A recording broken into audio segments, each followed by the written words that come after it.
वसीयतनामा दिया, कहा भैया अब्बास अब मदीना रहने के काबिल नहीं है, रहमत समाज नहीं है, रहमत खत्म हो चुकी। अब्बास सामान्य सफर की तैयारी करो। अब्बास ने सामान्य सफर की तैयारी की। जब सामान्य सफर तैयार हो गया तो ज्यादा जहमत नहीं देना चाह रहा हूं, वरना मकातिल तो बड़े तवील हैं। 28 रजब के दिन में ऐलान करके हुसैन इब्न अली निकले, छुप के नहीं निकले कि रसूल का नवासा रसूल के शहर को छोड़ के जा रहा है। साहिब माली सिब्तैन ने अब्दुल्ला इब्न सनान की रवायत नकल की है। मैं मुख्तसरन उस रवायत को तुम्हारी खिदमत में पेश करूं और इजाजत ले लूं। माली सिब्तैन मख्तल की एक मोतबर किताब है। अब्दुल्ला इब्न सनान हमारा एक मोतबर रावी है। वो कहता है कि मदीने के मुदाफात में रहने वाला, दो जुमले सुनना, मुझे इजाजत दे दो। मदीने के मुदाफात का रहने वाला एक परचून फरोश, करियाने की दुकान का रखने वाला, ठीक है, वो बयान करता है कि मैं गांव में रहता था, चीजें सर्फ की चीजें, अशिया सर्फ बेचा करता था। तो हर महीने मैं मदीने जाता, मदीने से अशिया सर्फ लाता, अपने गांव में बेचता। जब खत्म हो जाती चीजें फिर चला जाता। तो मैं मदीने वालों के रवैये से वाकिफ था। मदीने वालों का मिजाज ये था, मैं सुनना उस दुकानदार का तबसरा सुनो। कहता है कि मदीने वाले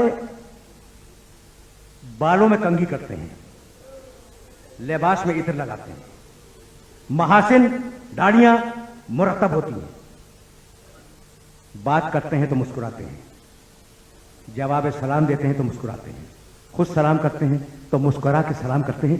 यह है मदीने वालों का किरदार। यह रावी बयान कर रहा है। कहता है लेकिन जब मैं 28 रजब को मदीने में दाखिल हुआ तो मैंने देखा कि मदीने वालों के गिरिबान फटे हुए हैं।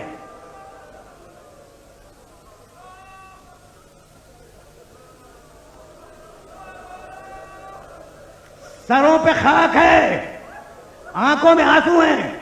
मैंने कहा मदीने वालों ये आज तुम्हें क्या हो गया? कोई बूढ़ा रो के बोला कि अरे तुझे नहीं मालूम, मोहम्मद का नवासा मोहम्मद के शहर को छोड़ के जा रहा है।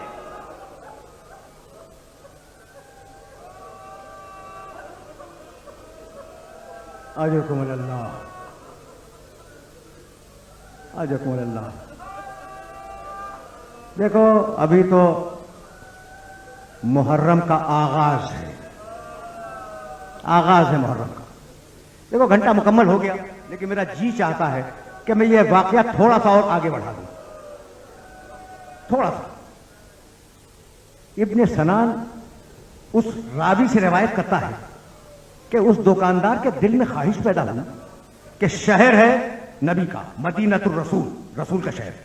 ये जिसे तुम मदीना कहते हो ना, इसका पूरा नाम है मदीनतुर रसूल, रसूल का शहर। रावी कहता है मेरे दिल में तमन्ना पैदा हुई कि मैं देखूं कि रसूल के शहर के लोग रसूल की बेटी के बेटे को रुखसत कैसे करते हैं।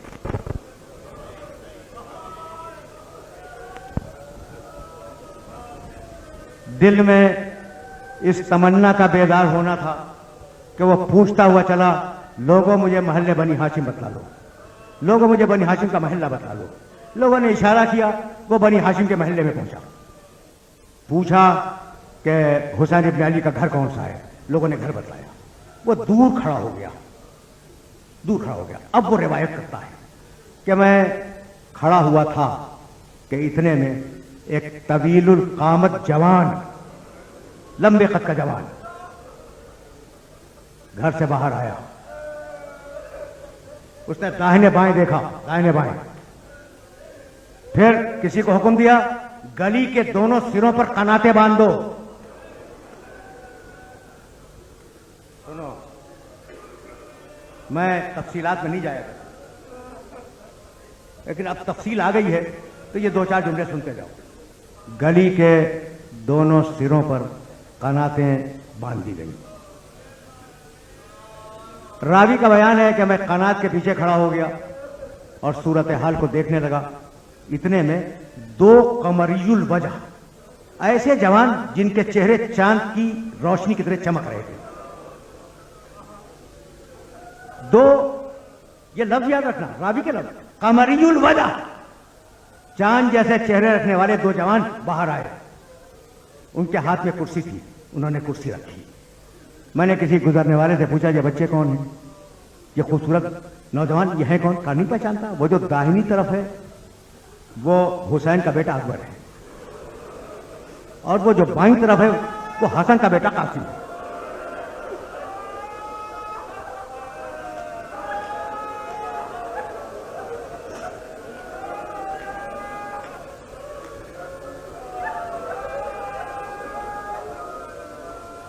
कहा अच्छा, बस दो जुमले सुनो।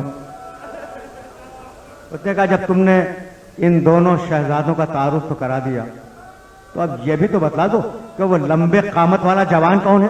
कहा उसे नहीं पहचानता, वो हुसैन का कुव्वत बाजू अब्बास है।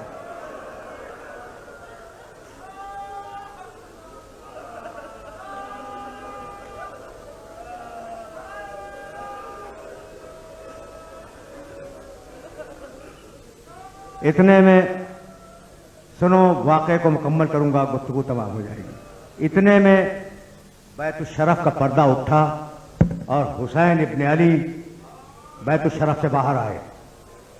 दोनों जवानों ने, कासिम और अकबर, हाथ थाम कर हुसैन इब्न अली को कुर्सी पर बिठा दिया। देखो, रावी देख रहा है, वो बयान कर रहा है। उस रावी का एहसान है हम पर, वरना हमें क्या मालूम कि हुसैन कैसे निकले, कैसे गए। एहसान है रावी को। वो कहता है कि हुसैन बैठे हुए थे, अकबर और कासिम पीछे खड़े थे, अब्बास तलवार के कब्जे पर हाथ रखे हुए टहल रहे थे। इतने में कुछ नाके लाए गए, वो नाके हुसैन के सामने बिठाए गए। घरों से छोलदारियां आई, खैमे छोलदारियां आई, उन पे बार हुई, वो नाके आगे बढ़ गए। फिर कुछ और नाके लाए गए, उन नाकों पर मशकीज़े बार हुए। बहुत मशकीज़े थे हुसैन इब्न अली के पास, बहुत मशकीज़े थे। यह ना समझना कि दो चार मशकीज़ों पर गुजारा था। ऑफ द रिकॉर्ड एक जुमला कह रहा हूं, हुसैन ने हुर के पूरे प्यासे लश्कर को पानी पिलाया था। 1000 अफराद का जखीरा पानी का हुसैन के पास हर वक्त था। कभी अगर इस जुमले को याद करोगे ना, तो तुम्हें सकीना यकीनन याद आएगी।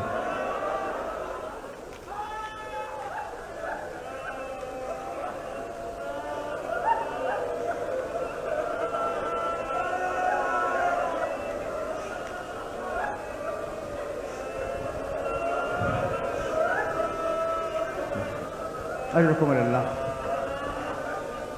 छोलदारियां, बस सुनो, दो जुमले सुनो और मुझे इजाजत दे दो। छोलदारियां बार हुई, नाके आगे बढ़ गए। मशकीज़े बार हुए, नाके आगे बढ़ गए। गल्लों की बोरियां आई, वो बार हुई, वो नाके आगे बढ़ गए। रावी कहता है कि मैं अपनी आंखों से देख रहा था और मैंने ये मंजर भी देखा कि जब सामान्य सफर बार हो रहा है तो कुछ तमाशा देखने वाले छोटे छोटे बच्चे, लड़के छोटे, वो छतों से तमाशा देख रहे हैं। जब ये सामान आगे बढ़ गया तो एक मर्तबा अबुल फजल अब्बास ने आवाज दी, बच्चों अब घरों से सैदानियां निकलने वाली हैं।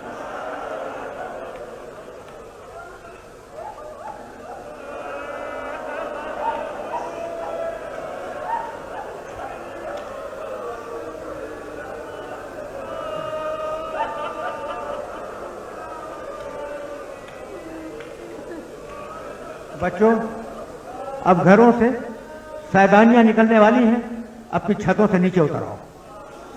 बच्चे उतर गए। रावी कहता है कि मैं कनात के पीछे से इस मंजर को देख रहा था।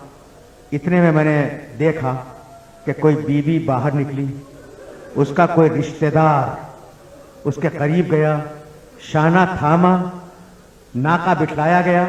उस रिश्तेदार ने उस बीवी को महमिल में सवार कराया, वो महमिल आगे बढ़ गया। इसी तरीके से बीवियां, आखिरी जुमले हैं, बीवियां निकलती रहीं, रिश्तेदार आगे बढ़ते रहे, शाना थाम थाम कर बीवियों को सवार कराते रहे, बीवियों के नाते आगे बढ़ते रहे। रावी कहता है कि एक मर्तबा 18 कनीजों के झुरमुट में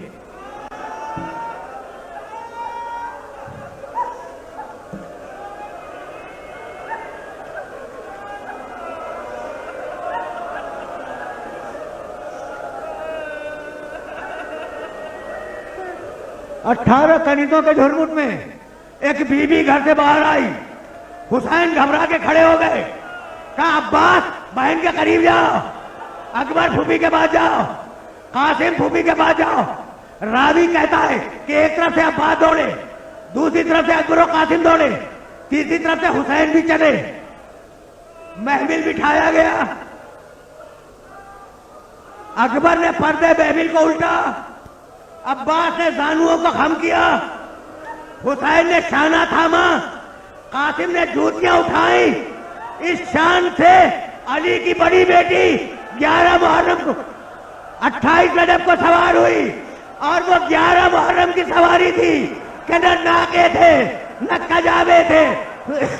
कुछ रस्सियां लाई गई जिनमें सकीना का गला बांधा गया, शहजादी ज़ैनब का बाजू बांधा गया, हाथों को पसे पूछ से बांधा गया और आवाज दी गई तमाशा देखने वालों